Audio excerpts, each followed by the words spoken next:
Hey, good morning, Willowbrook.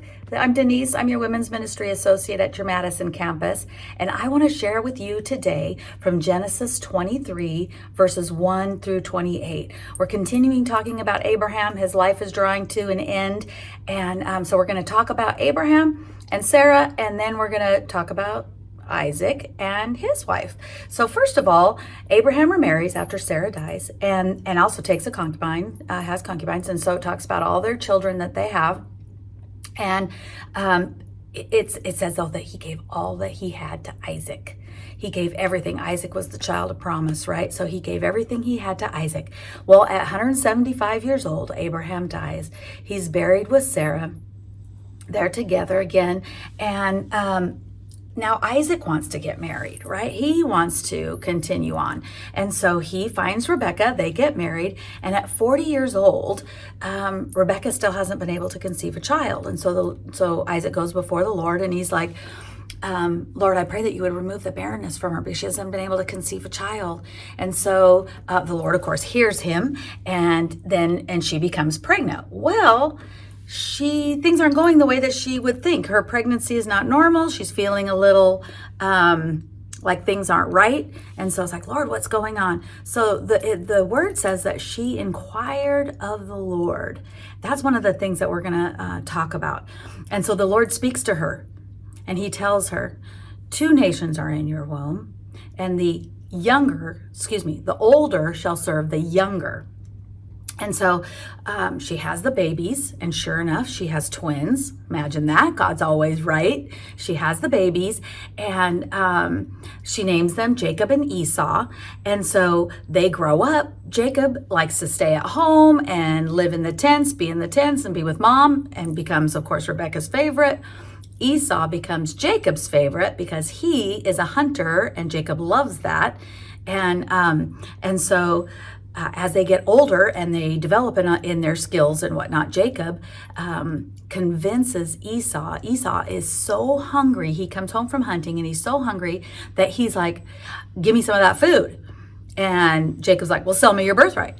And so he's like, well, it's not going to do me any good if I die. So, all right. So he sells it to him. Of course, then he regrets that afterwards, right? That's not a good thing to do. So he regrets that, but he does it.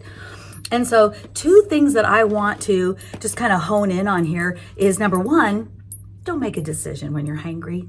It's not going to go well for you. We've all done that before, and it's just not a good idea. We don't want to make decisions out of when we're just at an emotional place where we're just not making sense. And so we're going to regret those decisions. So don't make a decision when you're hangry and emotional. Second, when Rebekah felt in her body that something wasn't right, she inquired of the Lord. And so that was the other point I want to make, is when you want to get answers from God, talk to him. That's what prayer is.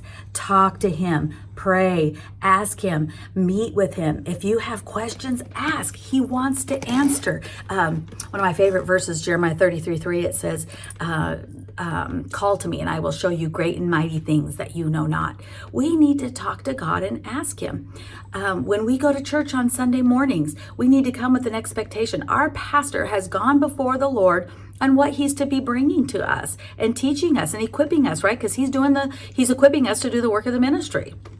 So as he's equipping us, we need to have the answers that we need to have. So come to church on Sunday mornings, come to your life group, come to your Bible studies with questions, knowing that God will answer them. And listen, if you're not hearing, take time, put on some praise and worship music.